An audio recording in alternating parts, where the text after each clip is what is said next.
I'll do it live. I'll do it live. Yeah.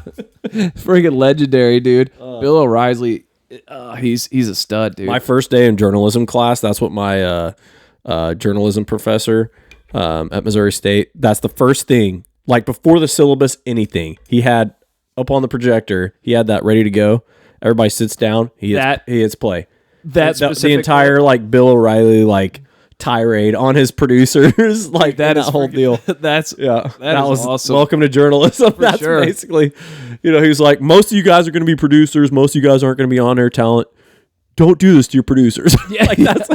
Anyway, what was the most fun part of broadcast journalism school? I'm going to say the most fun part was typing stuff in the teleprompter when I wasn't on air talent, when I was the producer. Oh, yeah. that I would purposefully try to jack with people on. The only problem is it was a two-edged sword because I would be on air talent and then somebody else would be typing it in for sure, teleprompter, and I'd get stuff and I'd be like, and I'd see it kind of start to scroll down and be like, they're doing it, and like, I wouldn't read it, what they put out there, but I would just start I was trying to keep a straight face. I'd start cracking up. You had to pray that whoever was running the teleprompter hadn't seen Bruce Almighty. Otherwise, that's pretty much exactly what everybody did.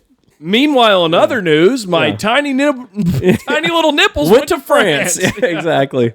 No, that was really fun. For sure. That's a blast. And then also covering Justin at Missouri State, because I got to do like reporting for Missouri State Bears while he was a player, which was a ton of fun on the team. So like that was like, wow, I'm a sports reporter for my brother's football team. So for sure, in college that was and fun. What would you say is the thing that you might miss most about not like practicing that career at this moment on a full-time basis? What is the thing? Let me make sure I understand the question. Did you say what is the thing that I don't miss most, or no, what is the thing that I would miss most about not being in that career? Yeah. Right So now? if you go back to I would like to point out to you that I currently am in that career. I'm a freaking podcast host. Okay. I don't think you were listening. I said full-time. Oh, okay. Yeah. I said full-time. Sorry, man. I was just trying to. No, I'm with you. Hot mic drop. Well, that's why I dropped in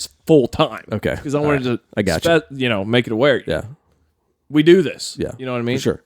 But the things that you did during broadcast journalism school, right, that you learned and practiced throughout that, and you thought, I can't wait to do this professionally. Right.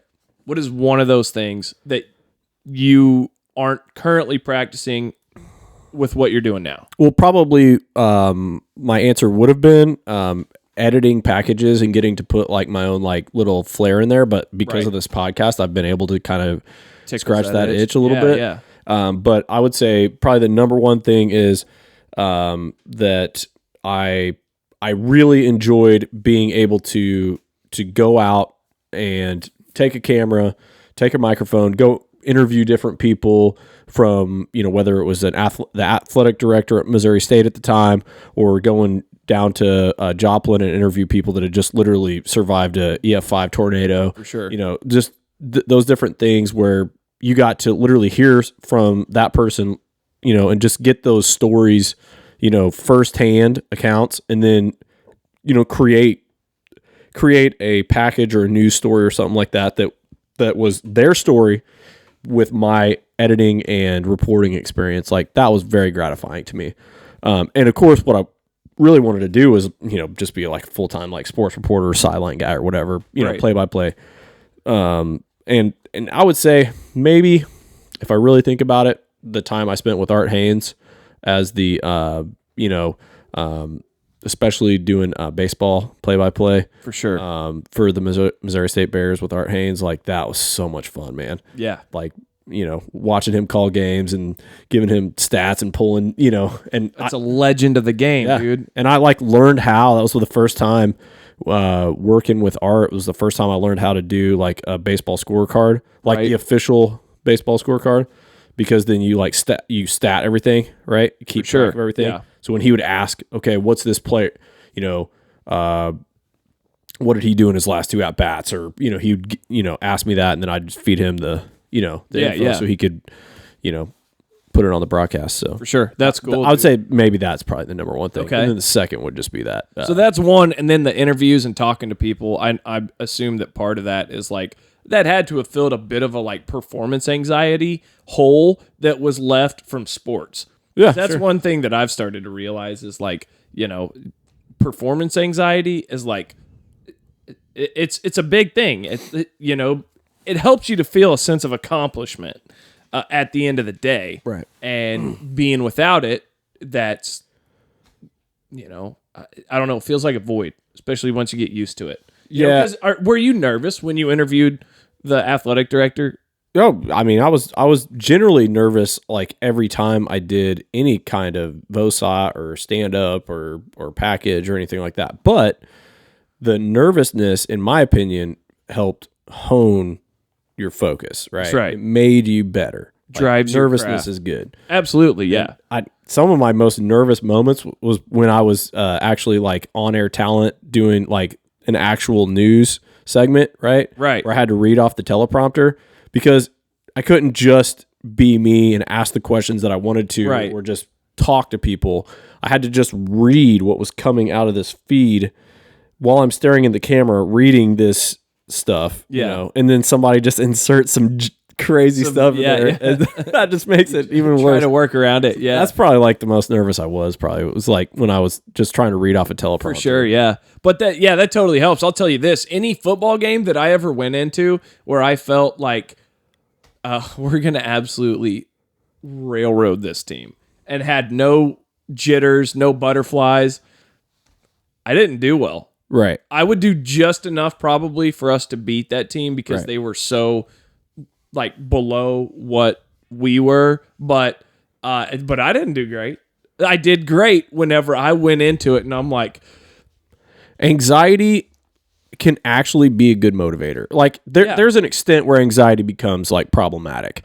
But I think for a lot of people, having anxiety is not necessarily like, don't take medication to get rid of your anxiety. Some of that anxiety is a good thing for you because you need to be motivated to take action, right? Sure. If you never have anxiety, you're never going to wake up and take action in your life, right? For sure. So, yeah. I guess anxiety is an energy. Yeah. So for sure. Channel that energy. Yeah. And make it useful. I like it. You know what I mean? Yeah. So that's I can tell you this, like I didn't know we were going to get into psychology today on the pod, but actually no, we're just gonna bail on the psychology, dude. How exactly? Right now I'm just staring at 4 F-18s that just. By the way, how awesome is it dude, to have a dude that knows what we would most enjoy on my computer screen? He was like, and it was just stock, and he goes, "Dude, I hope you don't care. I switched it to airplanes," and I was like, why have I never thought of that, dude? All right. I mean, awesome. I'm with you on that. It's good, but like I feel like we need to. We've had like new music every week on the pod. Like we need like surprise, new picture each week. Okay. Like, right? Yeah. All right. Yeah. When you jump in, dude, you've got that's the Pervcast computer. When you jump in, change it. Okay. Whatever you think, make it, dude. We're gonna get some crazy stuff out of the feeling. Oh yeah, that'll be a blast. Be like reading the teleprompter all over again. For sure. Hey, I did decide to change one of my questions for Ethan, by the way, but I'll do it on the fly. Yeah. Okay. You're gonna remember? Yeah. Okay. Sweet. I wanted to ask you a question. Yeah. Kind of out of the blue. The answer is no. And with that, it's time for pick 3. All right, dude. How about this? All right. Tell me a sport that is not in the Olympics that you think should be. Boy. I'm probably going to list off a sport and you'll be like, no, it's in the Olympics. I was a little worried about that, but I'm like, Like, personally, I love football. And, it's not the Olympics, but apparently they're going to have flag football in the next Olympics. Is that right? Yep. Okay. Yeah. It's going to be there. But, I mean, that's not football as we know. No. But, I mean, it's better than nothing, I guess. For sure. There's one reason that football is not in the Olympics, and that is because the United States would kill everybody. Actually, probably kill some people. Physically, virtually and some literally. bodies. Yeah, right. Exactly.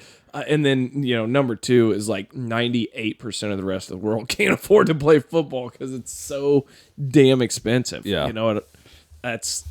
Which is kind of part of what makes it awesome. Okay, so I'm going to exclude football since they're kind of having it in there. One sport that I would like to see in the Olympics. Is this a crappy question? Fishing. Dude. Excellent answer. What type of fishing?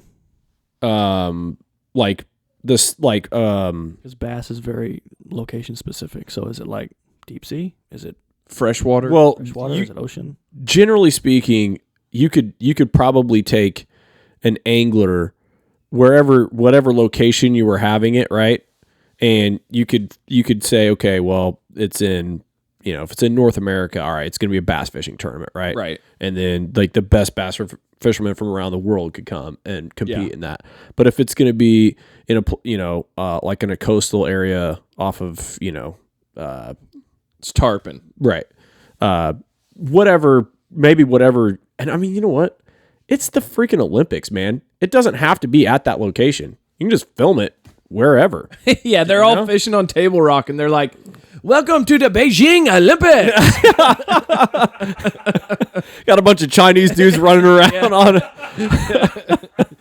That'd be hilarious, dude. But anyway, the point is, I would like to see fishing because I would think that across all, like in some countries, fishing is, a way to provide, in a lot of countries, I would say it's a way to provide and feed your family. But I think everybody in almost every country, like if there's any body of water around, for sure, there's going to be fishermen, right? They either enjoy fishing because that's what keeps them alive, or they enjoy fishing because it's like the most fun thing to do ever. And I think it would be cool to watch teams from other countries compete in that. So it'd be super cool. Yeah. And honestly, I think the fact that like, and you don't have to do bass fishing. Just be like, go out, see who can catch the biggest catfish. Let's go. That's what I'm saying, dude. Yeah. That is the fact that it wouldn't be the same every year. Right. Like it would be based regionally. Like you go here and like an Arapaima. Right. This is the fish of the region. That's why whatever. That's why that's why I thought about this, because I watched Jeremy Wade, River Monsters, which was like an awesome show. Loved that dude. Loved watching his show. And he went all over the world and caught all these crazy fish that I like. Half of them, when I would watch each episode, half of them I didn't even know existed. Yeah. And it was like, oh, that's such a cool fish, For sure. And so to me, it's like, okay, well, we don't even have to make it just bass fishing or just this or whatever. It's just be like, pick a region and say, this is what we're fishing for. Good luck. I think it'd be the most fun because and if you get knowledgeable dudes that have been anglers and know what they're doing, like they can figure it out. For sure. And I think it'd be awesome because literally every year that would be the sport with the most variables. Yeah. Or at least a lot, if not the most. Right. Dude, that is a fantastic answer. Thank you. That hadn't even popped into my brain.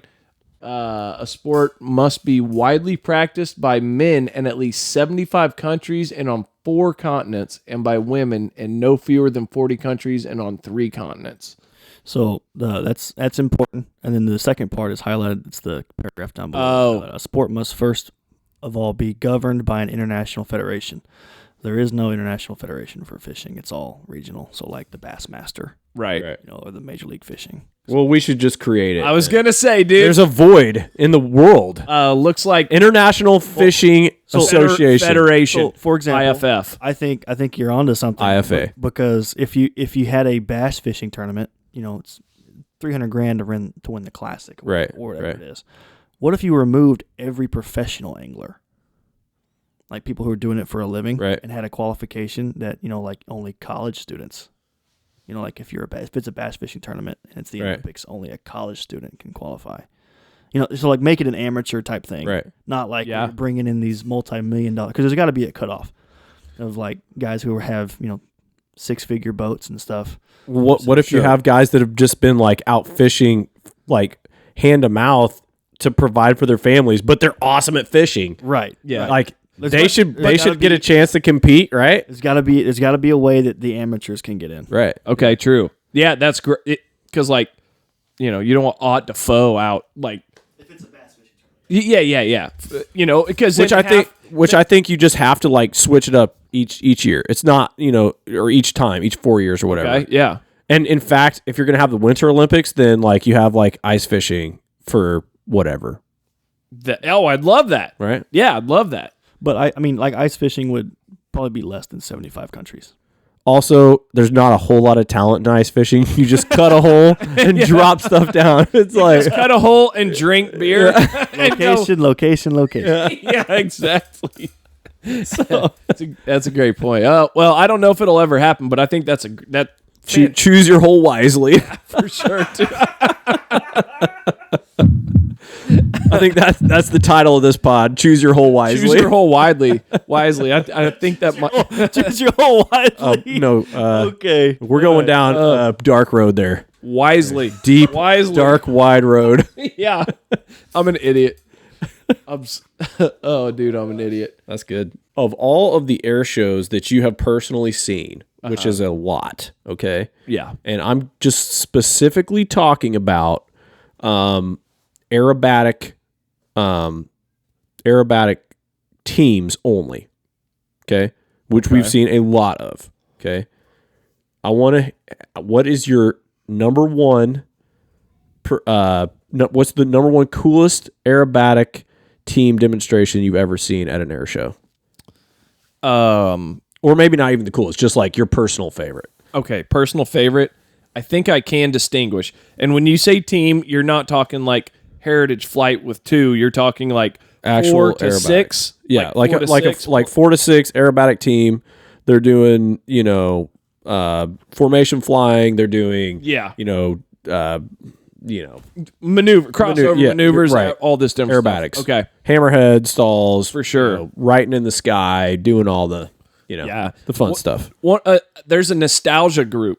It's the Red Barons. Yeah, I can't help. I remember that goes back to like the early days. Oh, that goes back to me being on a leash. Yeah, no, yeah, got a leash you're right, on my wrist. Okay. Like there's video it happened, but being at Harrison, Arkansas, and watching Red Barons, that was kind of the first like group experience for me. And they were biplanes, right? Yeah, they were. I think they were old Stearmans, right? Yeah, okay. If I'm not mistaken.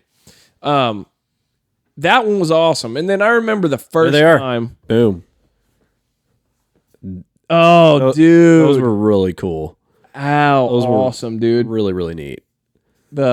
I'll always remember the pepperoni pizza in the sky because they'd make this loop and then they'd cut a hard 90-degree turn and go back through it and drop some pepperonis. Yeah. Which was cool. So the Red Barons, that's nostalgia, but then you go to the Thunderbirds. The first time I saw the Thunderbirds, dude, it was like jaw-dropping. I had chills for the whole show.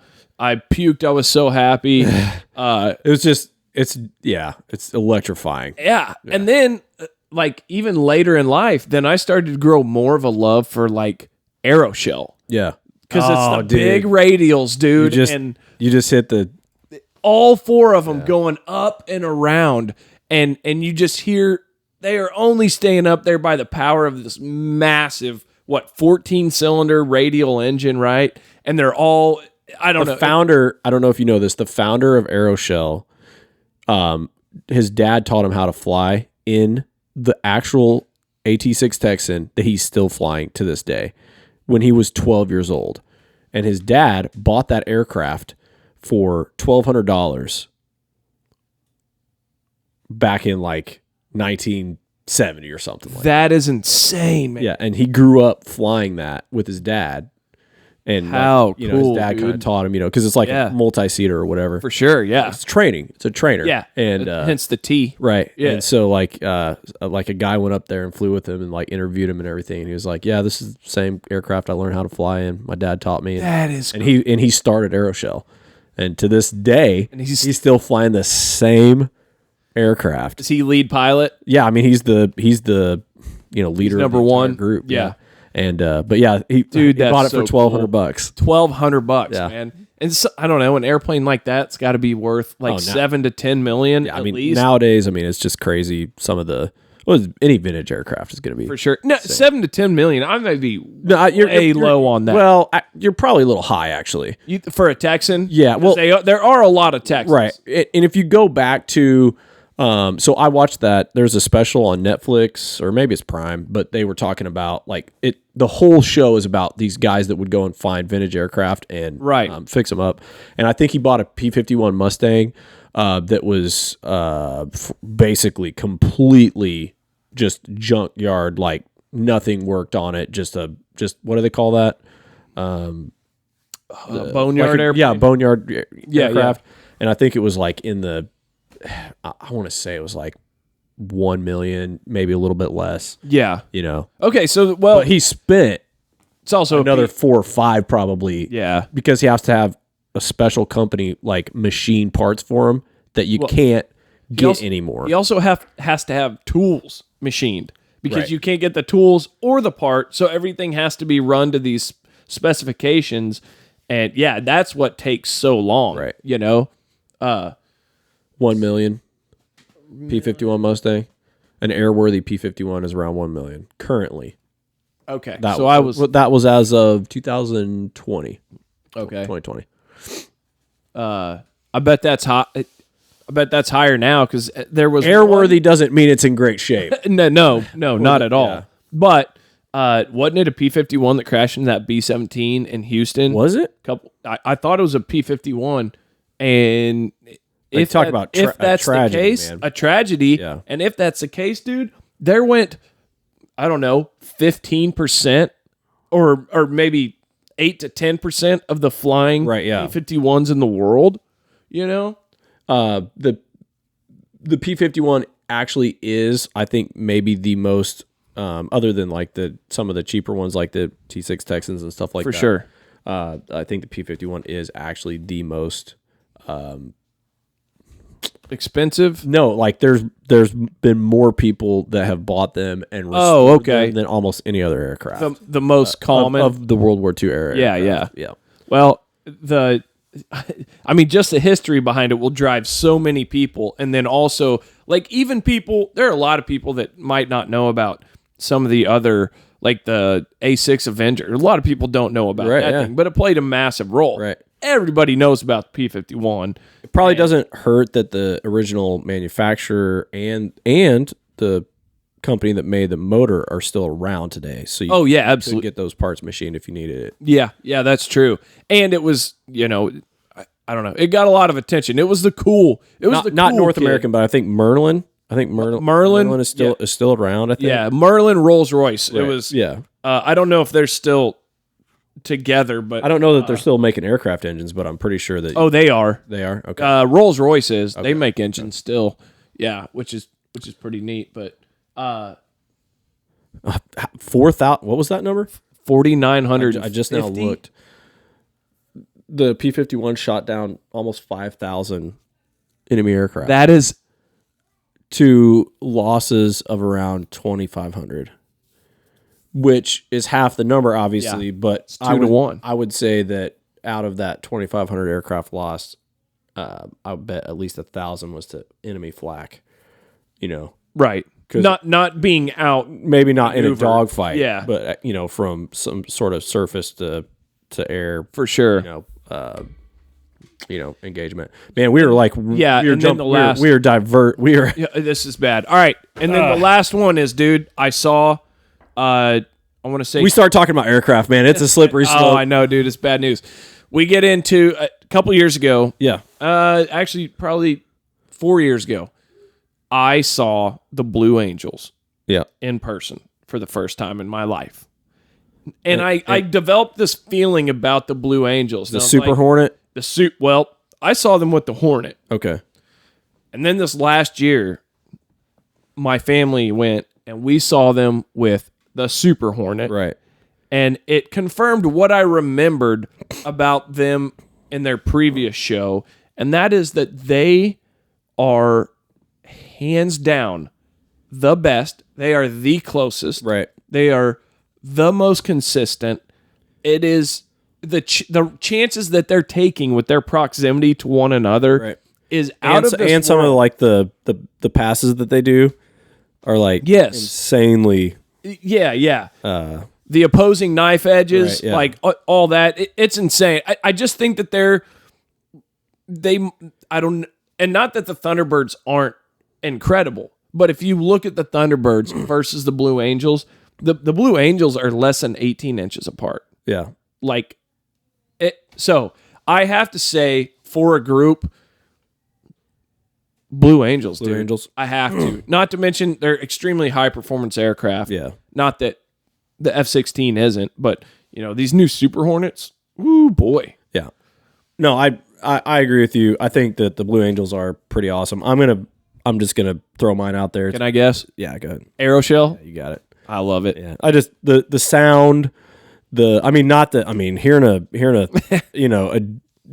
two Pratt and Whitney, however many pounds of thrust those things are putting out. All the pounds. Yeah, those things are getting it. But just I don't know, something about that radial engine and just it's history. The beauty of the vintage aircraft. For sure. It gets it. And an Aeroshell does an awesome show. So if you haven't seen them and you get a chance to, if you're listening to this pod and you're thinking about going I to can an hear it Aeroshell. now. You ready?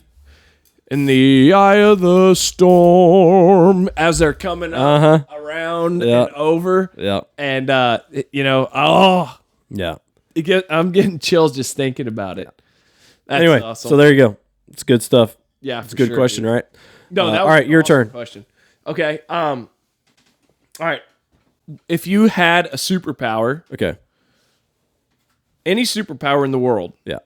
what are you going with? Oh boy. Hold on. Let me ask this one. Teleportation. That'd be nice. That'd be big. If you could teleport, you could just teleport to Mars, right? I'm just saying, there's no limit.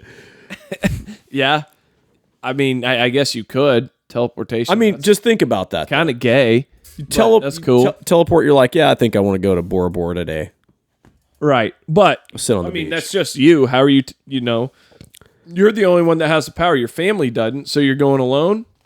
Hey, guys, had a really nice trip to the beach today. Yeah. You just tell them, I'm going to work, and it's probably going to be a long day. So you just teleport to Bora Bora, and then you come back 3 shades darker, and, you're gone for 10 hours. I teleport down to the dam, stand on the side, get ready to throw my rod and reel out to catch some crappie, and then I realize I can just teleport down into the water, grab the crappie, could teleport back up.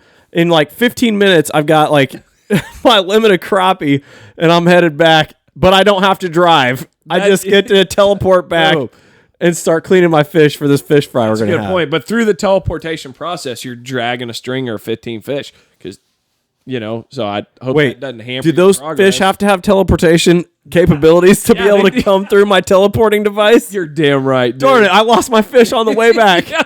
I guess I am going to have to drive after all. He goes through the wormhole. Okay, cancel teleportation as my superpower. Through the wormhole, and the fish just fall down to the ground. This sucks, man. Yeah. That's freaking... I don't know. So dumb. Teleporting sounds cool. Yeah, that'd be pretty sweet. How about this? I take the ability to fly. Ability to fly? Yeah. Okay. That'd be pretty cool. That's the closest thing to teleportation without teleportation. Right. And then if you work real hard and get real big and strong, then maybe you can haul a couple of your family members with you. You know what I mean? That'd be cool. Dude, if you had to pick, and this is my last question. Okay. If you had to pick one thing in the world where you could be the best, you are the best in the world at whatever. Be the best at teleporting. I'd be the best at teleporting. I'd be so good that I could actually take other people and fish. And also my crappie. Yeah, for sure. You can tell that's definitely on my brain right now. It's on. Hey, I don't know if I told you. Did I? I don't think I showed you, but I caught a 22-inch walleye on Saturday. Nice. Yeah. Nice. Put her there, dude. Did you have a nosebleed on Saturday? No. No. But I was thinking of you. Well, there we go, dude. I love walleye. It's the best. And dude. this time of year is perfect too. Dude, I'll tell you what. So I caught that walleye within 10 or 15 minutes of getting down there, and I'm like, oh, hell yeah, it's on, dude. Yeah. And there's this old man. I went with a water bottle bag. there's an old man just standing to the left of him. And as soon as I caught that walleye, he hadn't caught anything. He goes, what color are you using? And I said, well, it's black, blue, and with a chartreuse tail. And he goes, okay. I know the exact one you're talking about. I look back over, and he's got a black, blue, and chartreuse, of course, curl tail on, right? He stands there. Garrett and I are just getting skunked. Absolutely no success whatsoever. Just awful from my walleye on, other than spoonbill. Right. We caught spoonbill all we wanted. Landed 2 of them. This old man casts out, hooks up to one, and is taking drag. And I'm like, this is obviously a spoonbill. Mm-hmm. And he goes, I don't or know. Or a buffalo. Yeah. I'm like, yeah, exactly. Yeah. He's like, I don't know. It kind of seems to be coming to me. Like, yeah, right. So he gets it up. Hybrid. Very nice. Those hybrids do run. They run, for sure. Wipers. Yep, wipers. Took about 10 minutes, got him up there. And then he, like, the next cast, he cast back out, fishing the same colors. Hooked up. I was like, well, this one's probably a spoonbill. He goes, I don't know. It's come to me. Anyway, gets it in, and it's a striper. It's not even a hybrid. It's a striper, actual striper. An actual striper. And we're like, oh, this is so cool. And I'm like, he's all alone, so I'm taking pictures of him as, he's doing all this. He goes probably 2 or 3 casts later, back out, same thing. And we're like, well, that's got to be a spoonbill, right? Nope. Giant hybrid. So 3 out of 5 casts, he went hybrid, and nobody was catching anything. It's like, and he's throwing the color that... Yeah, you turned him on to the right color, man. For sure, yeah. But it was wild, dude. You know how there's one lane, there's one channel always where they're going to be. Yep. And if you're not there, then you're freaking hosed. You know what I mean? Yep. I do. Do I have another question for you, or where are we at on that? Maybe we go into... Yeah, I mean, we've got other stuff to get to, so you tell me what direction you headed here. For sure. All right, producer man, what do you think? Should we go to... We're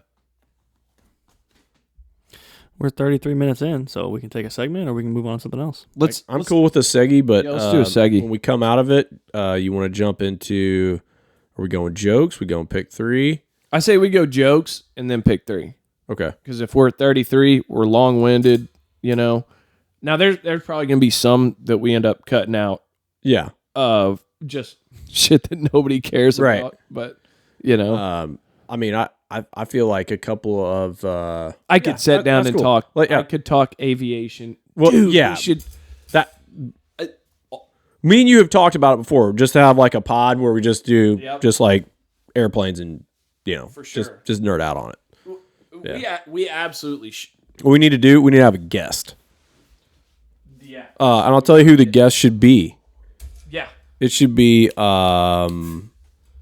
either Jonathan, because he worked on Yep. And he's also he's designing stuff. Yeah, he's working on B2s. For Northrop Grumman. He's working on B2s. Seth Harper or Jim Harper. I was going to say Seth Harper or even Jim. Yeah. But Seth, he's a pilot, so for sure, a commercial pilot. Flies for Mercy, I think.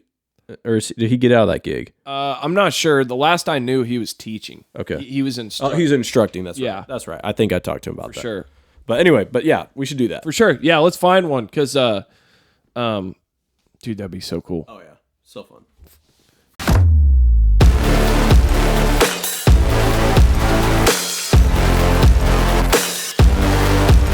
I'm down with that. All right, let's do it. Or we could try what the initial idea was, and that was back and forth. So, like, you do one, I do one. Yeah, for sure. Okay. All right. What do you think, Finzo? I think it's up to you guys. Just make sure we're not looking at the screen unless unless you're up. Yeah. For sure. That'd be easy for me not to because he's wearing a hat. It's a crazy angle. Okay. Just look down like this.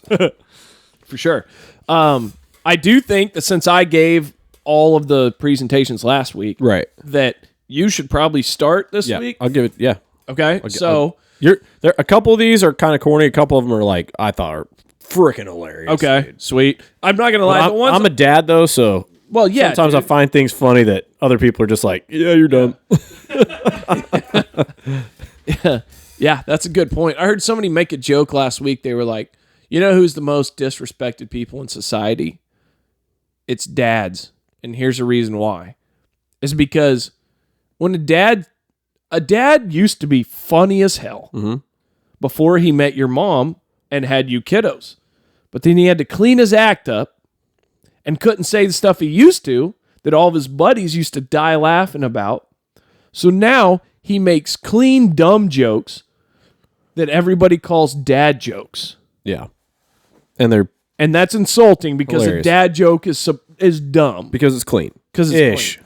Ish, usually, right. Yeah. A little borderline there. Also, what? If you next time you see your dad, you should probably thank him for all the jokes. No, for like bringing you for you being here, because your mom probably wasn't in the mood. Yeah. Just saying. Are you saying we're all quickie babies? Yeah, I've seen a bunch of like memes out there like that. Like next time you see a man, you should thank him, or next time you see a father, you should thank him because the mom probably wasn't in the mood or something like that. That's funny. That's funny to me. It's not always true, but sometimes. It's true. Sometimes it's absolutely true. For sure, dude. Should we find out, or should we figure out some like lead-in music for Guess the Punchline? Pifty's over here looking at us like, well, then you guys aren't doing it right. Yeah. Yeah. You got to schmooze them, dude. Yeah. Well, what you're saying about the jokes, about how he cleaned his act up and stuff. Right. Well, I mean, if more than likely, your dad met your mom because he made her laugh. Yeah. For sure. Very good point. It changed everything once kids came along. Right. Absolutely. You're not making her. You're making her laugh in different ways, but it's just like you can't say the things you did that initially she thought was funny. For sure. Like Stacy and I have gotten pretty good at like some nonverbal, the nonverbal, and like and even like some like mouthing things that like that are. We don't want our kids to hear, but are freaking hilarious to us. Like so, guys are giving, you guys are giving baseball signs like you have an indicator, and you're like. Anyway, it's hilarious, man. That's part of the fun of being married. Yeah, for sure. It's a blast, dude. To the same woman for a long time, for sure. It's the only way to do it. It's a blessing. Absolutely. All right, Grant. Ethan, look away. I'm gonna look at your mug. By the way, how do I look with a goatee? Pifty, I'm trying to read. I'm trying to read the screen, but all I see is Blue Angels. It's just airplanes.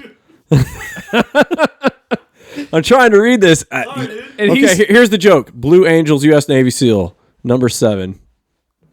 It's a lady pilot.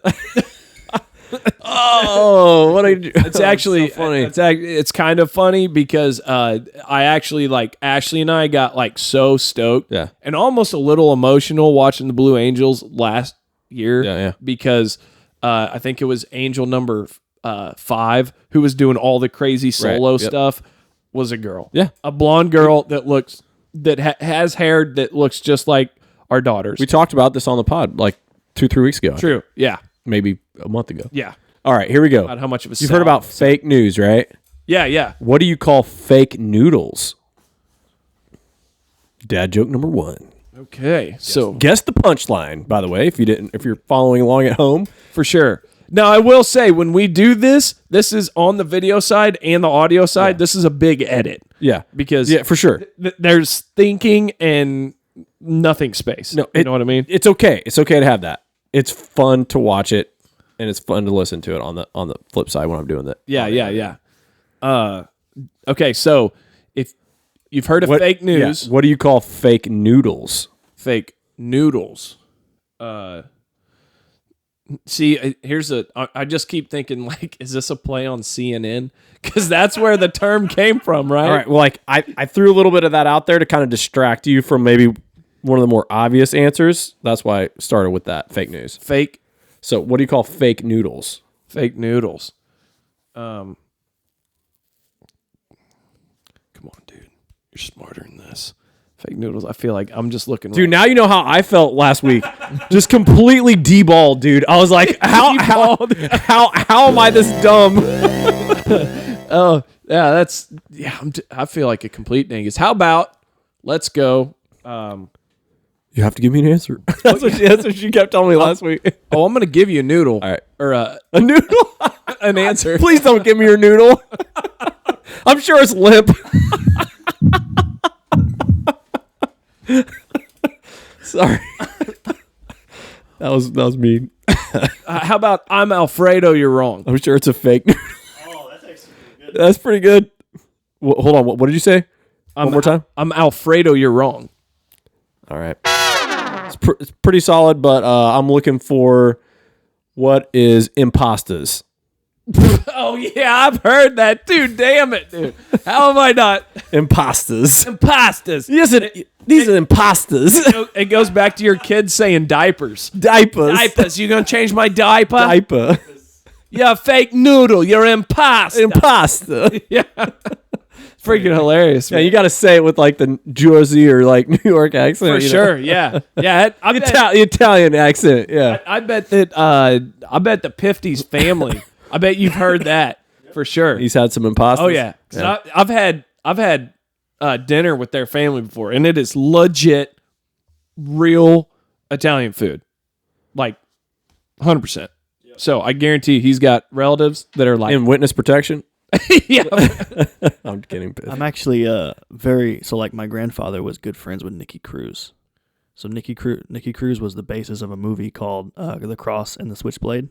Mm-hmm. Yeah. It's about a guy who basically started the Italian mafia and became a Christian. Yeah, we've seen that. Yeah, we've absolutely seen it. So my grandfather was very good friends with Nicky Cruz. That's Wow. crazy. I do have ties to the Italian mafia. Yeah, you do. All right, man. Well, then, Yeah, watch out for those impastas then. sure. And I've got close ties to the some of the Mexican cartels. So maybe I we're feel in the like wrong I should business. just like make my exit right now. I'm very uncomfortable.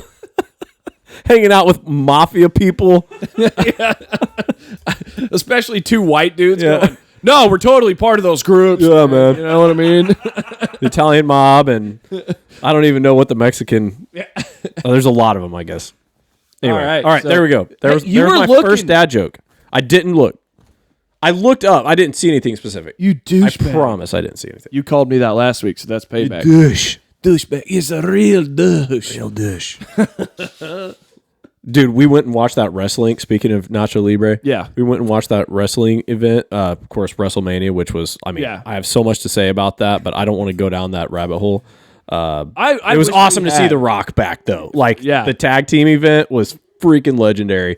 But if you know, you know. But so when we got there, so Melody had, like, our sister had set up this thing for Steven, which was really cool. And all of his friends came over, and everybody dressed up as, like, their favorite wrestler, right? Oh, that's awesome. And yeah. so we didn't do that because kids, right? It's like, I'm a forefather, so I've done way too much forefather. with 4 kids to, you know, Yeah. to have to deal with. So we didn't dress up, but everybody else was dressed up, and like Melody was dressed up as You've got a Mahomes jersey. Hollywood and- Hulk Hogan. and they had Hulk Hogan yeah uniforms. That's kind of the uniforms. Yeah, that's what Hulk Hogan whatever, had. outfit. But okay, so we get in there, and one of Melody and Steven's friends was dressed up as Nacho Libre, like dead ringer Nacho Libre, with the luchador mask and everything.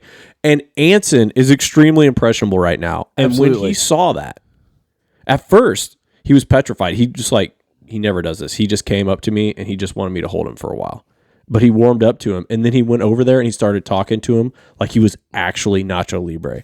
It was so funny, dude. He was just like, "Hey, Nacho," like, and he just started talking to him. Like, I'm telling you, dude, it was so awesome. I should have just recorded the whole thing. He's like, hey, Nacho, did you bring any of the Lord's? No, they started asking him about the Lord's chips, and they asked him so if he'd had awesome, had the diarrhea since Easter's and stuff like that. Which was just a couple weeks ago, so it was like, for yeah, sure, which was like the day before. yeah, maybe. yeah. Oh, dude, Anyway, that- but yeah, that it was is it was awesome. That's a proud uncle moment. Yeah. Like, big time, dude. Yeah. That is so cool. Anyway, that's the but best. I digress, as always. No, all we do is digress. Yeah, no doubt. All we do is digress. All right, Digressors. here's the one I've got That for should be you. the new name of the pod. Digressors? Digressors. Ooh, we might be onto something. Digressors. Digressive. Yeah, digressive. Anyway, go ahead, bud. So, stop looking at the jokes, you tool. I'm literally just doing it out of habit. I'm not actually reading anything. All right. April showers bring May flowers. What do May flowers bring? May flowers.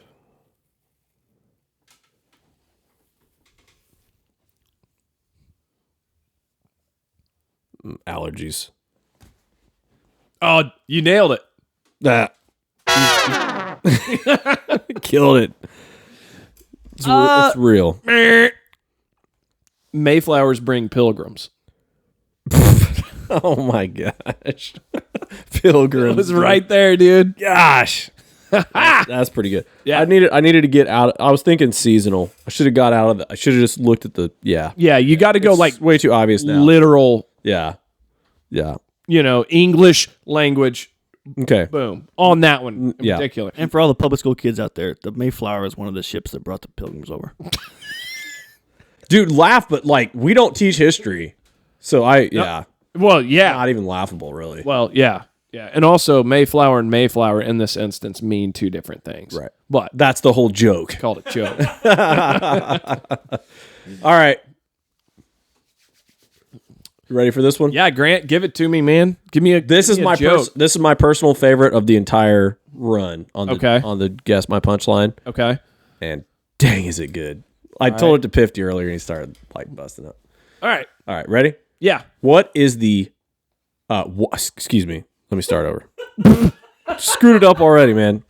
It's kind of like me with the punchline last week. I feel I go I feel like I'm really nervous. I'm reading off a teleprompter right now.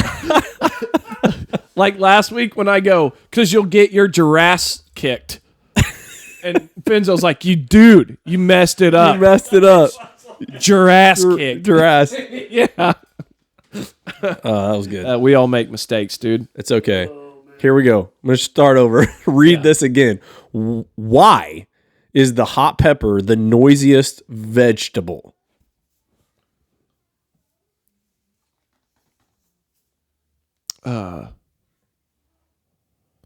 Why is the hot pepper the noisiest vegetable? Why is the hot pepper the noisiest vegetable?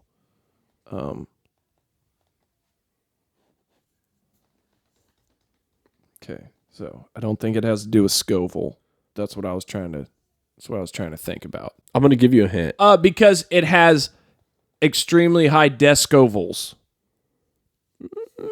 Actually, that's not a terrible. I like that.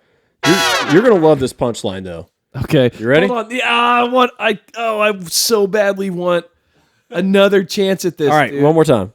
Um, It has to do, I'll give you this. I'll give you a hint. It has to do with a specific type of pepper. So it just says hot pepper in the question. Okay. It has to do with a specific type of pepper. Hope that's not too much of a hint.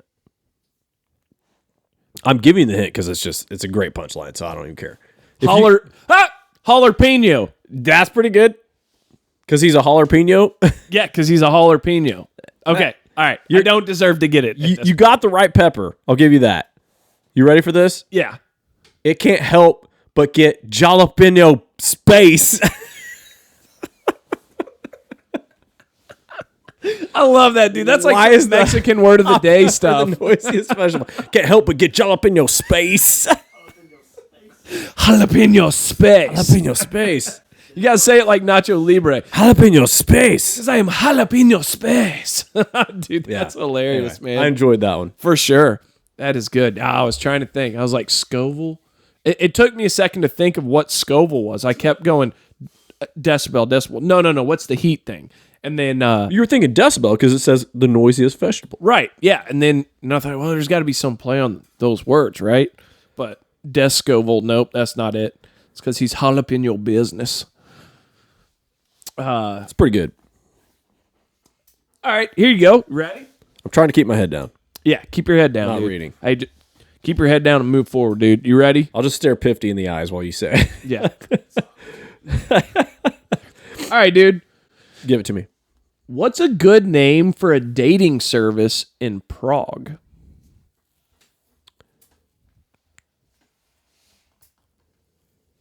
Prague is in the Czech Republic. Is that right? Hope you're right. A dating service in Prague. Yeah. And I'll be honest, if you had given this joke to me, there's no chance I get it because I didn't know where Prague was. So you're saying I'm on the right path? I'd say geographics have something to do with the correct answer. Okay. Yes.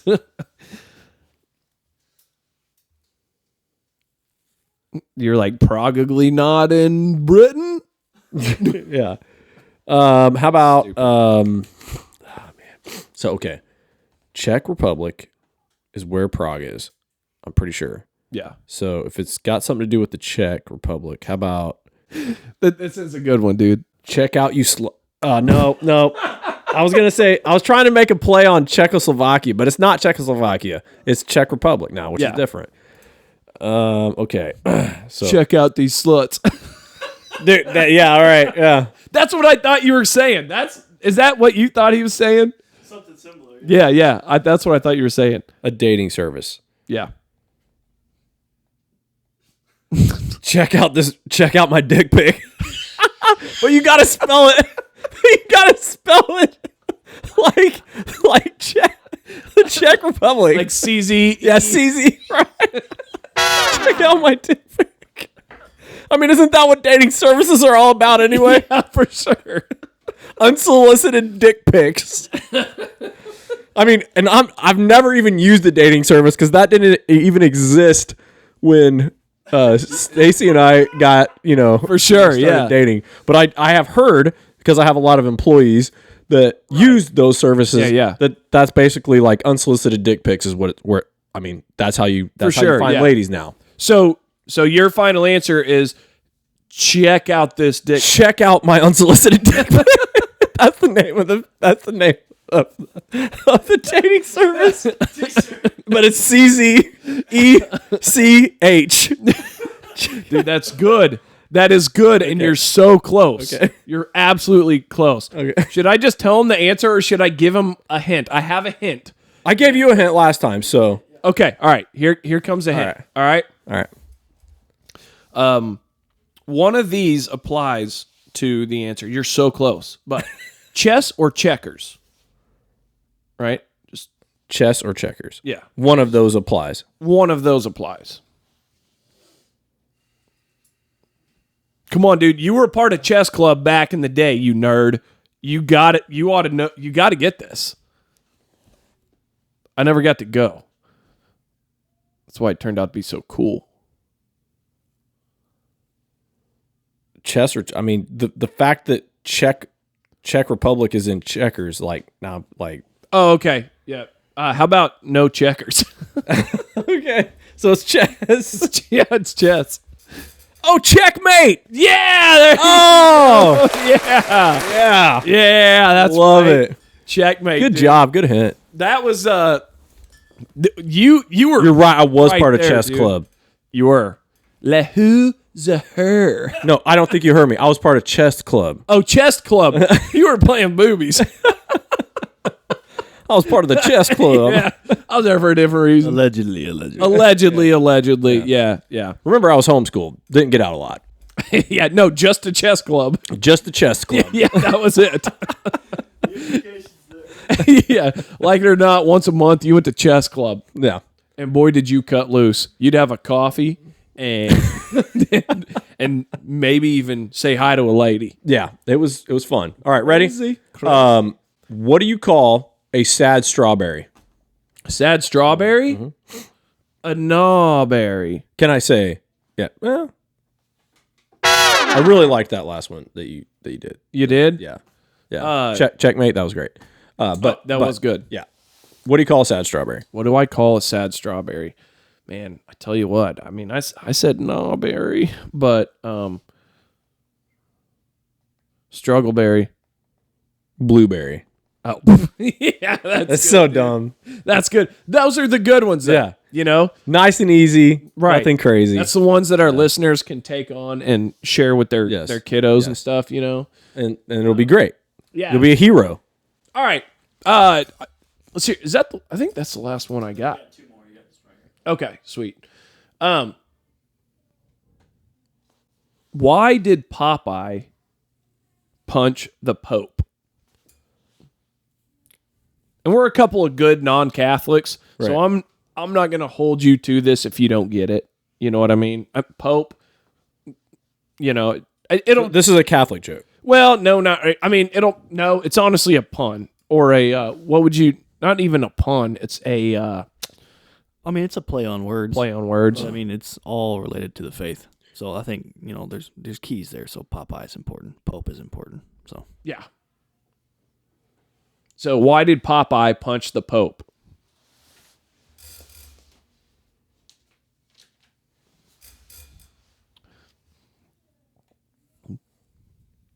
There is a lot of like biblical reference here. Oh, really? Yeah, in the answer even.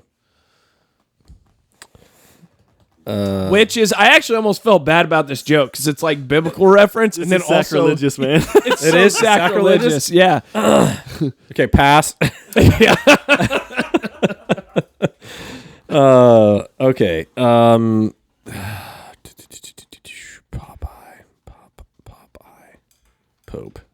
Pope. Man, I feel like we don't stand a chance on anything Catholic. I don't know.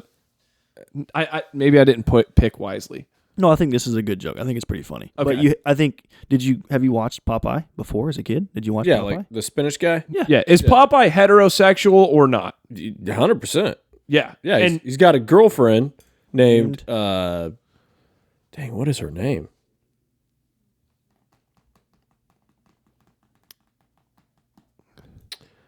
I'll live if you don't get the answer. I know her name. What is her name? It's I'll live if you don't get the answer. Is it Lois? No. That's Family Guy. Yeah, sorry. I'm getting my cartoons mixed up. Yeah. I'll live if you don't get the answer. You'll live. Is that a hint? I'll live if you don't get the answer. Olive? Olive is her name. Her name's Olive.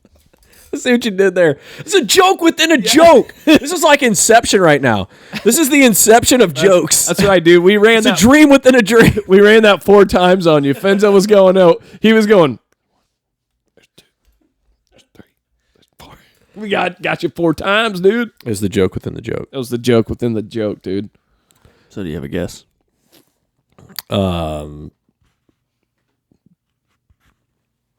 All I know is that I got the olive one, so I don't know, man. I'm gonna say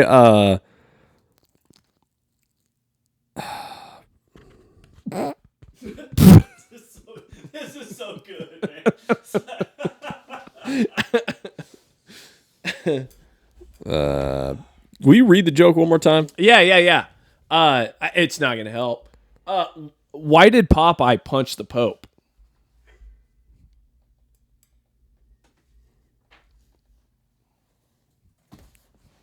This has something to do with the olive, I guess. I don't know. Give me something, and then I can tell you the headline. Because he wouldn't let him take communion. No, actually, maybe he didn't absolve him of his sins, which was smoking his pipe. Ah, okay, yeah, a little wordy, but I mean, I guess that makes sense in the grand scheme of things. Doesn't really even sound like a joke. It just sounds like definitely not. It just screwed up Catholic BS. You're like, man, yeah. It sounds like the question for the joke is, hey, so how did Popeye get saved? Well, he actually didn't. He tried to, but then the Pope, didn't absolve him. I don't know. That it sounds like that's how that joke should go. All right. Give me the actual punchline. Okay. Read the joke. Read the punchline. We're way off the rails here. Why did Popeye punch the Pope? Okay. The Pope went to Mount Olive.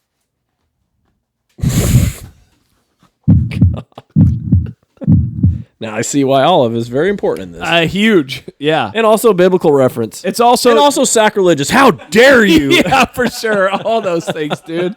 Yeah, it's also important that we recognize that. I am sure that there is some impactful journey that the Pope takes, like to Mount Olive on a annual basis that I don't know about. It just sounds to me like that's a, Catholic. I thought tradition. I thought the Pope was supposed to be celibate. That's another layer to it, dude. Well, if you're heterosexual. You can't mount anybody if you're the Pope, though, right? Don't you have to take a...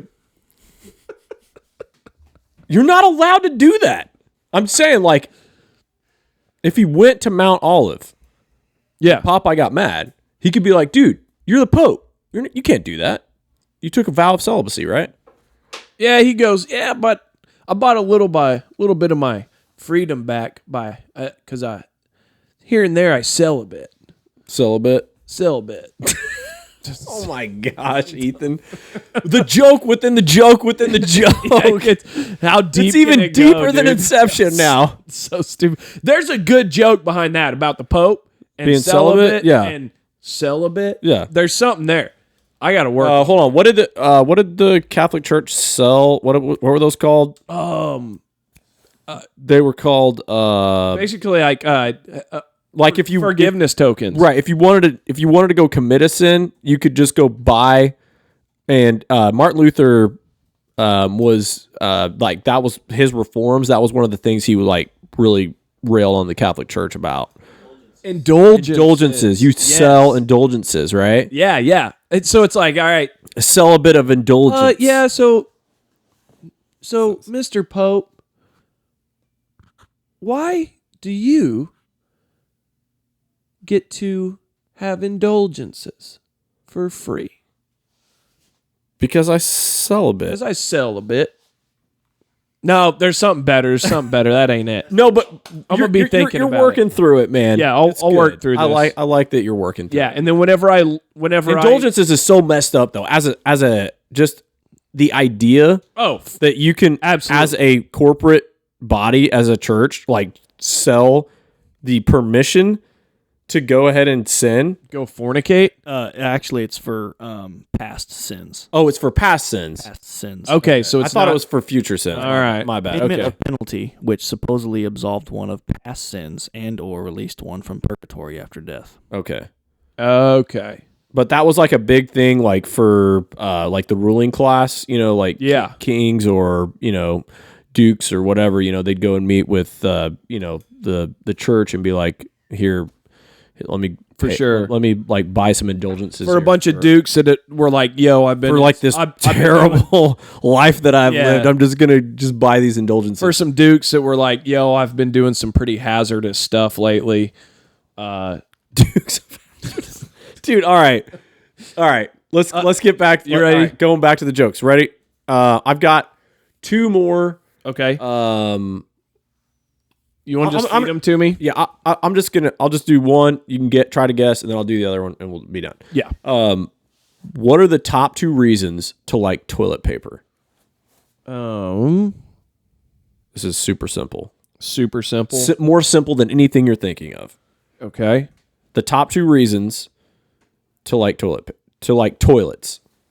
To like toilets, not toilet paper. The top two reasons to like toilets. Okay. That's a little different, It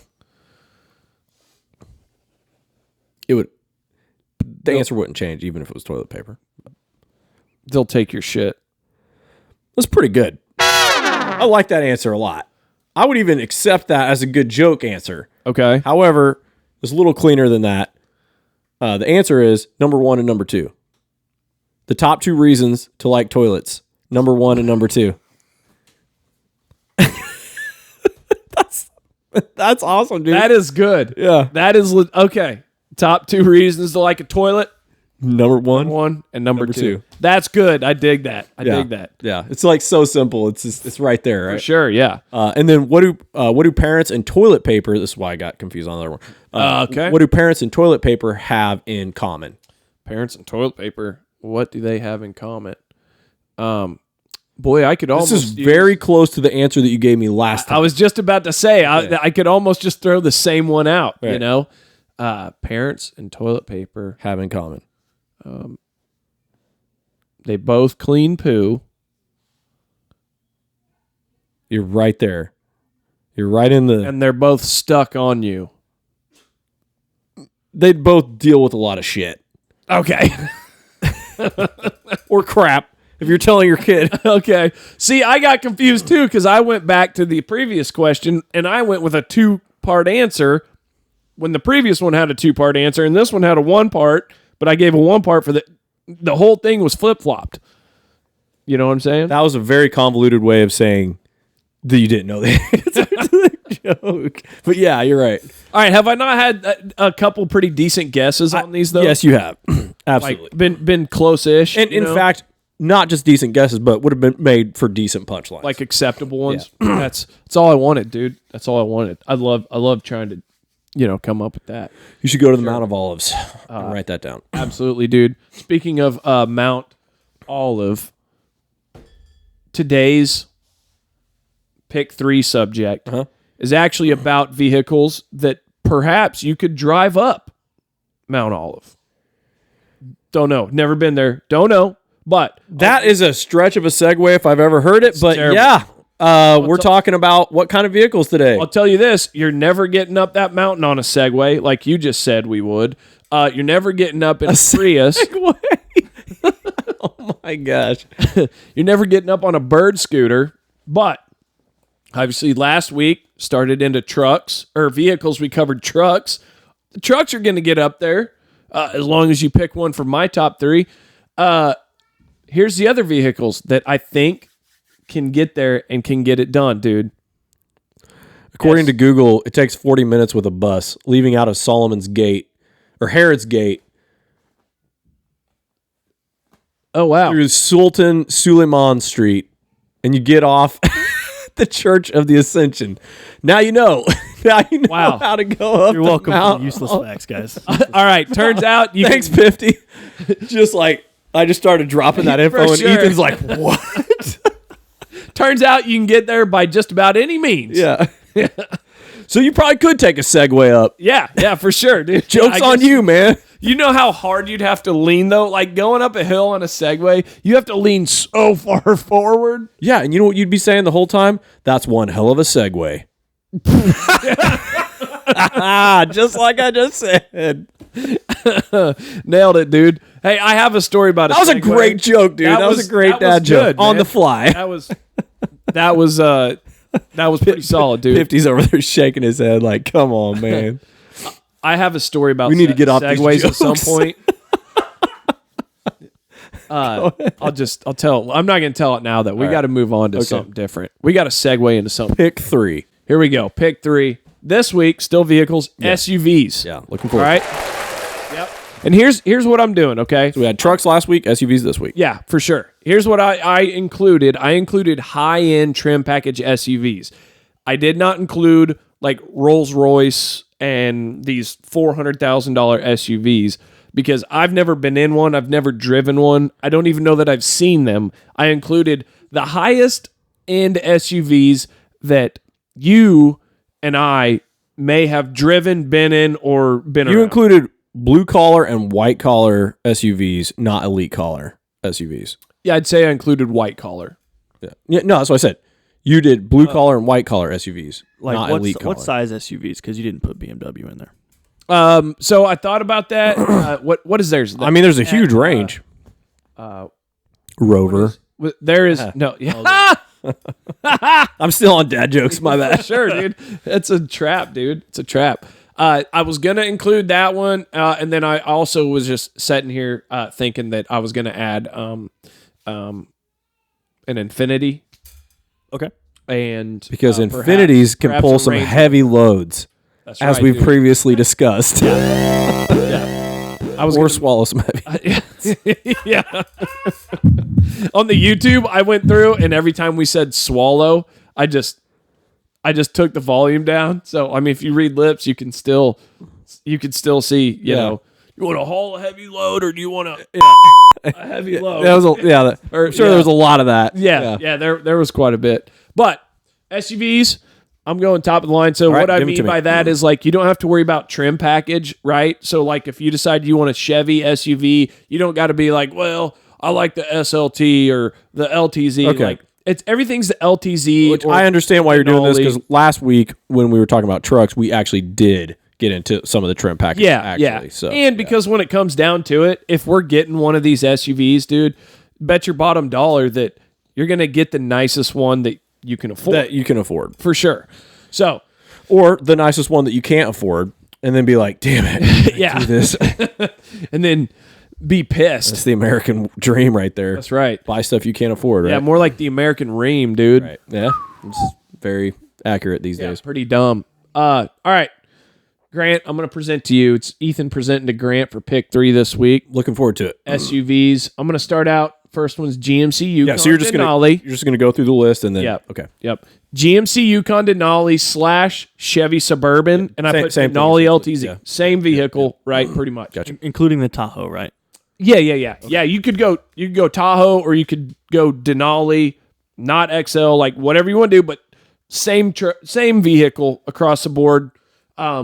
Everything's going to be the nice trim packages. Yeah. I get you. You're talking about, you're talking about a different emblem and nicer interior. Right. That's basically what you're talking about. So, Cadillac Escalade. The reason I didn't put it under GM products is because it is very different from the other ones. It's not like those, yeah. It has got luxury bells and whistles out the wazoo. So I put it a little bit, a little bit different. The Dodge Durango SRT. Okay. That is a bad. It's got the Hemi. Like that's a bad. Yeah. Okay. Yeah, it's got the V8. It's got all the power in the world. Rear wheel drive. Like it's a stud. Toyota Sequoia Platinum. Mm-hmm. Jeep Grand Wagoneer. Mm-hmm. Jeep Grand Cherokee Trackhawk. I have heard that. Just go ahead. I'll talk about this in a second. Ford Bronco. Mm-hmm. We've got the new ones, and then I was going to add the Range Rover. Is there not another Ford in there that would be? Because I feel like there's the Explorer. Well, yeah. Oh, hold on. Expedition Max. That's what I'm talking about. Yeah, Expedition Max. Because that's very comparable for sure. Didn't you drive one down to Houston? Yeah, it was bad to the bone, dude. Yeah, so that's my bad. Ford Expedition Max. Okay. And then the Infiniti QX56. Is the Ford Bronco still in there? Oh, okay. Yeah, I can put it back in there. Yeah. Okay. My bad. I shouldn't have interjected that. I was thinking about it because it's like, it's not going to be on your list. Expedition Max is essentially Chevy Suburban / Yukon Denali, except Ford instead of GM. For sure. Yeah. So the Infiniti QX56. Which is great at pulling skid steers. Which is great for heavy equipment work. Yeah. And then the BMW. I don't even remember which one it is, but and then the last one, Mercedes G-Wagon. Oh, you put a G-Wagon in there? Whew. It's a 6-figure car, dude. So is the Yukon and the Escalade, dude. I'm sure. I'm gonna say and the Wagoneer with inflation the Sequoia. Yeah, with inflation the way it is, like most of the vehicles on that list are gonna get you pretty, like especially depending like on what trim package you get. If you get it like decked out with like all leather, sunroof, the full 9, like you're gonna be up in this 6 digits. We're 50% 6-digit vehicles probably on this list. Yeah, which is kind of crazy considering it's gonna cost you. I'm not buying that. A third of what you're. Look up Platinum. What did you just look up? For the what was that number? That was the Expedition Max. Max. Really? If you go from Max that's the base.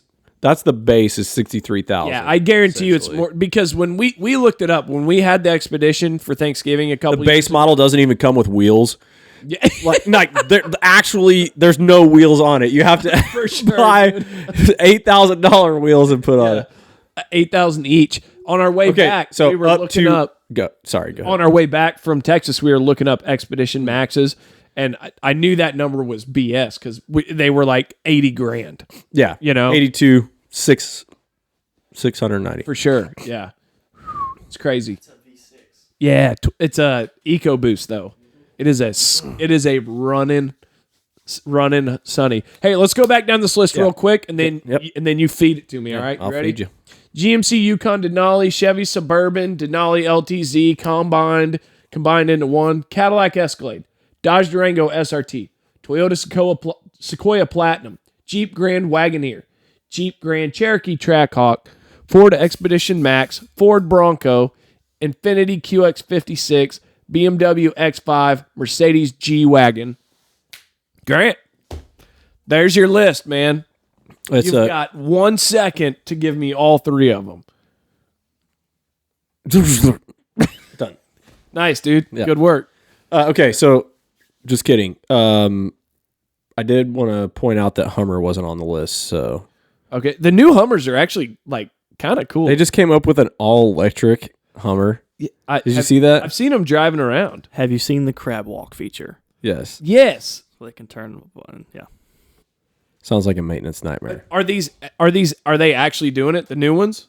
Yeah. Yeah, the all electric ones can do the crab walk. Like, we really need you to buy all electric vehicles, so we're only going to put the crab walk feature on the electric vehicle option. But think of how much easier that is because each power plant is independently housed right at the wheel rather than all the power coming from a central I thought you were talking about I thought you were talking about the power plant that you need to actually power the vehicle to charge the battery so that you can actually drive it.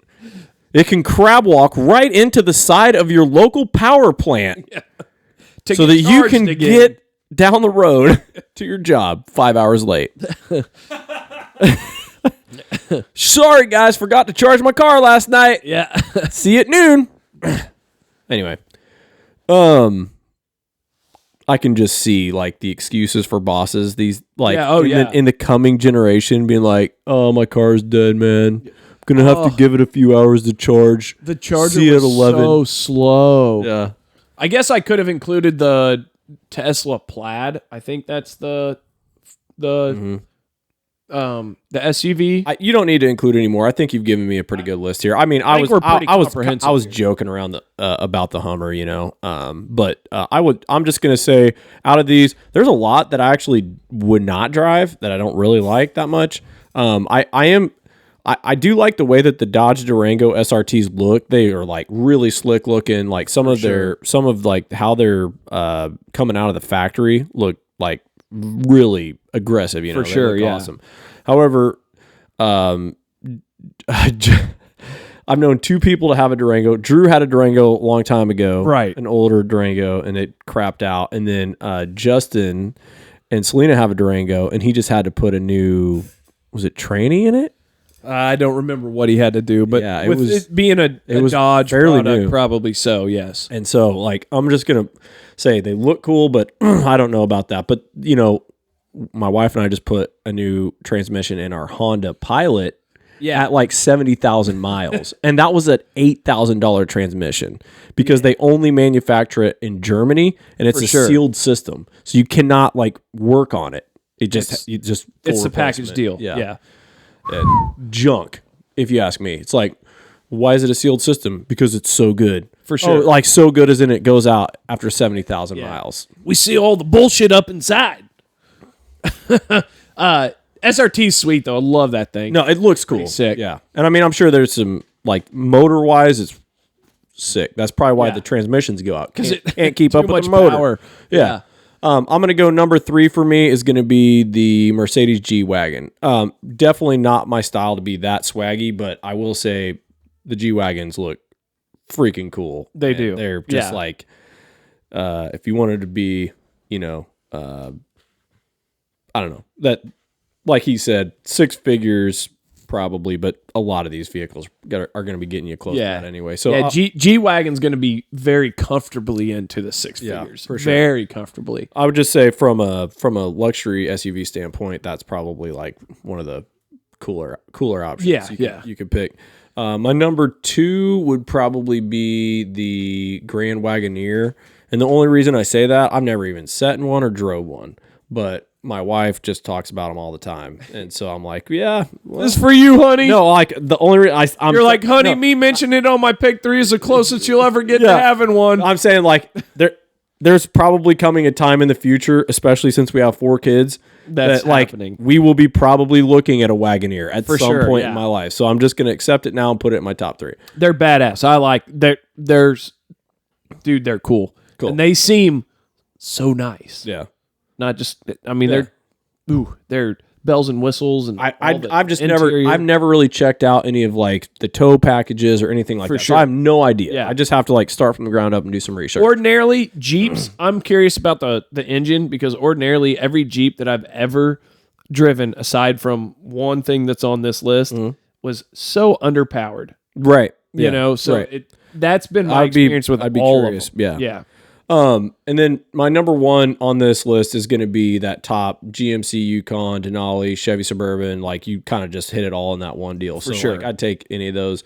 And the truth is my wife's like sending me pictures and, you know, like these vehicles, like almost all of them are either Yukons or Suburbans. And because honestly, the Pilot's too small with 6 people now. So, absolutely, so dude. we're going to have to upsize a little bit. So that's probably what one of our next vehicles is going to be. She's never even sent me like any of the Ford Expeditions or anything like that. It's always been, you know, something in the GM line. So, and I've driven quite a few of those. And, you know, we've had several trips down to Texas in like a brand new Suburban. And I was just like, man, this is, I could get down with that. And it's like a truck. For sure. That they put an SUV It's a shell 3/4 ton, right? You know, and you can go like one of the ones that I love nowadays is you can get the Chevy Suburban, or it might be the Chevy Suburban. You can get it in the high country trim package, which is sexy, and you can get it with a Dirty Max. Right. Oh yeah, dude, I've seen those. Yes. Yeah, that is so cool. And the whole thing is 3/4 ton suspension. Like it is a 3/4 ton truck that is luxuried out. Right. You know? And it's a diesel. And it's, pretty dope. I wanted to tell you, do you remember last week when I was making fun of the Infiniti QX50? Oh yeah, that was pulling that skid steer. If you were to take this, you know, say like the 3/4 ton high country Chevy Suburban or you know, 3/4 ton GMC Yukon Denali and hook up a trailer and put a skid steer on it, it actually would not be that bad. You're basically pulling it with a truck. It is a truck chassis and a truck suspension with a truck motor, right? With a truck motor, so that wouldn't be that big of a deal. Yeah. So, like, if you're gonna buy an SUV, why wouldn't you want like basically a truck that they built an SUV around, as opposed to this wimpy ass piece of crap instead of this Honda Civic that they stuck a giant box on, and it's just got a bunch of shiny like fake chrome on it, you know? For sure, yeah. No, those are bad at the bone. I love those, dude. So, what's your top 3? My top 3, I'm gonna go with pick 3. My bad. Yeah. Sorry, pick 3. I'm actually gonna go.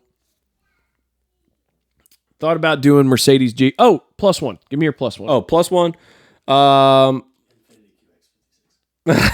Yeah. After because 30 I have minutes of trash talk I have seen that thing. Grant's like the impossible. Grant's like, yeah, that guy that I was crap talking last week, I actually met him this week, and he's super nice, like really nice. He was in a pinch, so I'm gonna go with the Infiniti. What's a Trackhawk? You don't know? I've never seen it. That is a bad Jeep. Is what that is. It is, but it's a track vehicle. They basically took a Jeep Grand Cherokee, put tracks on it. No, and made it fast. They put it's a. I thought he said a tracked vehicle. I was like, oh, weird. It has a 6.7 liter Hemi. Okay. Supercharged engine. Okay. 800 horsepower.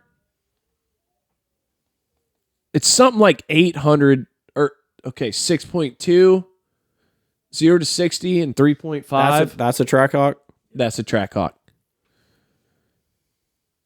Yep. Huh. Oh, see, they do. So they do have different size engines. Is it that one's? They had a 6.2, I think a 6.4 and a 6.7. It's like an all-wheel drive. Yeah. Yeah, but that thing gets it. All right. I don't know much about it, but a 6.4 liter V8, I'm down. And basically 7,200 pound towing capacity, which in your Pilot, not great, but it's not terrible. It's 6.4 liter supercharged in your Pilot. Yeah, that's true. Yeah, rear wheel drive, all wheel drive. Yeah. Well, the all wheel drive vehicles, their acceleration is they hook up so crazy, fast. Yeah. For sure. All right, I'll go with that. Going Trackhawk. I didn't really know much about it, but like I was honestly just curious because you know, I can't bring myself to put Ford on my list. Yeah, so, yeah, I'm with you. I'm with you. So I was gonna go Mercedes G-Wagon, but I actually think I'm gonna go a little different route here. I'm gonna put up Ford Expedition Max. Okay. I just said that just because I own a Ford, right? Oh, and I did too. And yeah. So. I've owned a couple Ford products, and they were the most. Actually, one of them was the worst decision I ever made in my life, and like almost cost me my marriage. Stupid Ford Bronco. Not actually, but we fought a lot about it. The Ford Expedition Max, it's awesome, dude. We rented one. It has all the space. It had the EcoBoost. It had all the power. We still got like 24 miles to the gallon. And I mean, it was extremely nice. Has a 10-speed transmission. Yes, a 10-speed. Wow. That's sure. why the fuel mileage is so high. Yeah. And a 6-cylinder engine, but twin turbo, like it's still putting out insane power. That's the EcoBoost. For sure. Yeah. For a family man that wants a nice SUV, Ford Expedition Max is absolutely a fantastic. The Ford Expedition Max Black, because they make it all black. Oh, I've seen it. Yeah. Huh. Yes, dude. I got to drive one of those in Florida. You did? Dang, dude. So we rented the Expedition Max. It wasn't the black. No, the whole thing was black and everything was black, yeah, but it wasn't the trim package. However, and I'm not a Ford guy either, but dude, I'd stick my family. Are you just saying every day that it was good because it was black? Yeah, dude. Duh. Okay. Easy peasy. Well, I mean, I'm with that, but you know, I didn't realize that affirmative action had moved into vehicles. It has. Yeah. That's sorry, another dad joke. Yeah. I don't think that's beyond. I think your kids are like, Dad, what's affirmative action? Oh, that is hilarious, man. This is actually tough, dude. I'm gonna blow past Jeep Grand Wagoneer as much as I love it. Okay. I don't know anything about it. All right. I would say there's a lot of vehicles on this list that I don't know a whole lot about. I know a lot about trucks and but there's, you know, I guess I just need to do more research on a lot of these SUVs. Yeah. Dude, I'm going to go Toyota Sequoia Platinum. Really? Oh, have you seen the new ones? Uh-uh. And they're like $100,000 vehicles too. What? A Sequoia? Toyotas are so expensive, dude. And the Sequoias are massive and they're so sexy. Finzo, have you seen some of the new ones, man? Dude, how awesome are they? All right. You want one? I would love to have one. Oh, I thought you said I had one. Katie would love to have one. Oh, dude. Katie would drive the mess out of it. Yeah, they are. Or is it? Wait, which one's bigger, the Sequoia or the Highlander? Oh, the Sequoia. Okay. Highlander doesn't have third row seats. Okay, all right. Okay, so I've listed the one I wanted to, dude. Do they have second row captain seats? Like that's all. Yes, that's all my wife was. They do have. She's like, we gotta have captain seats next time. Second row platinum or captains. Yeah, freaking awesome, dude. Yeah, I mean it looks cool. Toyota Sequoia Platinum, and then it goes back to the same reason that Toyota's awesome in any instances. They have a reputation of going 500,000 miles. Yeah, sure. You know, but Toyota ordinarily their trim packages suck, but in their Sequoia and they go to the Platinum trim package, dude, that's where it's at. It's awesome, dude. So I'm in with that. Number one, I'm gonna. Are you sure you don't want to include a Honda all electric Honda Ridgeline? The SUV version, bro. Yeah, for sure. The CRV, all electric CRV. That is absolutely the greatest SUV in this world. Take your Expedition and shove it up your keister. Take your Yukon and shove it where the sun don't shine. Give me the Honda CRV on a battery. And make sure that next time you gotta not swallow a heavy load, but haul a heavy load. You dump one. You gotta haul your whole family around. You're gonna need this Honda Ridgeline. I mean CRV. How can anyone get? That's crazy. All right, why did you just pull up Subaru? I looked up and I was like, I thought I was going to look at Honda Ridgeline. I saw Subarus. I did too. I was like, dang. I was going to make a lesbian joke. I was like, these Ridgelines keep getting worse and worse every week.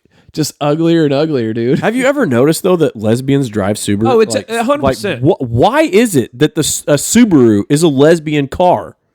I don't know. It is scientific. 50 drives a lesbian car, so can you please help us understand this? Because he likes what they like. Well, he's obviously a lesbian trapped in a man's body. For sure. Poor guy. Oh, man. Yeah, no, there's definitely something there. But, next week is actually all about Subarus. So you have to pick. So pick 3 on your top favorite Subarus. Pick 3. Segment 3 is favorite Subaru. Okay, dude. Here we go. Number 1, Cadillac Escalade. Really? I'm gonna go Cadillac Escalade because if I were going to buy, and I'm going the big one. Yeah. If I were going to buy an SUV tomorrow, money were no object, and I said, "Babe, what do you want?" She's probably going Caddy. And we're probably throwing some big hood wheels on it too. Okay. If I had to guess. Like 22s. A lot of people 24s. pull stuff with Escalades too because they come standard with air ride in the back, so you can adjust for trailer weight. For sure, yeah. Yeah, that's cool. Yeah, and I think you can get them built pretty heavy duty too, like because they've got different chassis packages and things. They have different motor packages. That North Star V8 has a reputation of being pretty bad to the bone. You know, so Escalade, dude. So Escalade does not just use their like stock Vortec or whatever. They've got their own. Yeah, it's called a North Star V8, and I don't know what's different about it versus the Vortec, but that they've been. I would imagine that the Yukon and the Suburban and all those probably have. I think the Vortec. The Vortec, yeah. Unless it's the diesel package. Yeah, unless you go Dirty Max or whatever. But the, so that's the North Star. It's not pulling up. Okay. It doesn't say. It just says it's a 6.2 supercharged. 6.2 supercharged. Yeah. Huh. Bad to the. I guarantee you that 6.2 supercharged. 800 horsepower. What? Yeah. Dude, was that a typo? No. 682 horsepower. You go. That's still a lot of horsepower. You go 6.2 supercharged, dude, and yeah, it's a ton of power. And I guarantee you. Oh yeah, there you go. The V Series, $154,000. Is the V Series like their ultimate package? I'm guessing. How do you jump from a base model 83 to 154,000 off of a trim package? Well, I mean, think about it, literally dude. double the price. So the 83 probably has a 6-cylinder, just kind of a run-of-the-mill V6 engine, and then you jump up, you're quadrupling the horsepower. He's quadrupling the tow package. Did you notice anything that? I mean, no. Okay, that's wild. Sexy too. That's a good looking vehicle. That consumer rating 9 out of 10 is pretty good too. For sure, dude. Gosh. Ugh. Yeah, the Escalade. My wife would love one, and I would love to get her one. 10-speed automatic. It's got the 10-speed too. So that being said, y'all need to like, share, and subscribe and tell your friends about it so that we can get an Escalade. Sprinted 60 miles per hour in 5.9 seconds for a heavy ass SUV. That is impressive. Yeah, how heavy is this thing? I don't know, but you can get it in a diesel engine too. 277 horsepower diesel. So that may actually get you better fuel mileage here. That lower horsepower for sure. Yeah, the diesel engine. You're probably not getting the speed out of it, but you're not going to get the acceleration that gas truck has, but that you'll have more torque. There is an Escalade electric version too. So. I see that. But for acceleration. Oh yeah, acceleration. If that's what you're in the business of, then that's the thing. If you're trying to haul that heavy ass truck around, I wouldn't want to have a battery. Yeah. 27 miles per gallon in the diesel option. Turbo diesel. That is insane. Because that thing has to weigh 6,500 pounds. Yeah. Yeah. I mean, it's as much as a truck. Maybe it's more. Not more. Yeah. Yeah, because there's no bed on it, dude. Right. Like, All right, come on. We got to know this. I got to know. We got to find this thing out. What is this? 6,200 pounds. What did I just say? 65. Pretty close. Good job. I'm pretty good. By the time pretty good. By the time you get my body in there, it will be 6,500 pounds. Dang, dude. Eating right. Yeah, for sure, dude. Yeah. Speaking of eating right, I'm ready to go eat some biscuits and gravy right B&G, now, baby. dude. All right, so what's your plus one? My plus one is, you know what, dude? I'm gonna throw in the Jeep Grand Cherokee Trackhawk. All right. Went and looked at it. Really? Well, yeah. When we were shopping for the SUV, right. Now we went to a dealership, and I made a stupid joke, dad joke. The guy was like, "Well, what are you guys looking for?" And I said, "Well, I'm looking for $100,000 vehicle, and I only want to pay $30,000 for it." I don't think the guy thought it was all that funny, but he goes, he just like rubbed his hands together, and he's like, "Well, boy, do I have the deal for you." Yeah. He goes, "Do you want to actually see $100,000 vehicle?" And this is 5 years ago, 6 years ago, whatever. Before inflation went crazy. Yeah. Before the inflation. This is insane. Yeah. And he takes us back, and we walked in this room, and he goes, "There it is." And I'm expecting to see a Viper. Right, yeah. He goes, "There it is." And there's this Jeep, which looks so nice. Right, it looks really good, but it's a Grand Cherokee. You're like, dude, come on, man. Yeah, for sure. And I'm like, that's your $100,000 vehicle? And he goes, "Dude, that's a Trackhawk. That thing puts out like 820 horsepower. It is 0 to 60 in no time. Like, yeah, it's like $115,000. And then once I started looking, it can teleport. Yeah, for sure. It can do what your brother only wished he could do. It pretty sweet. And you can come back with the crappie. Yeah. But the interior was like super. It was super cool. It was awesome, dude. 707 horsepower, supercharged Hellcat V8. Oh yeah, it's got the Hellcat motor. So okay, that makes sense. All right, sure. Yeah, because that's same company. Yeah, right. Yeah, it's all Mopar. Yeah. Yep. Okay, for sure.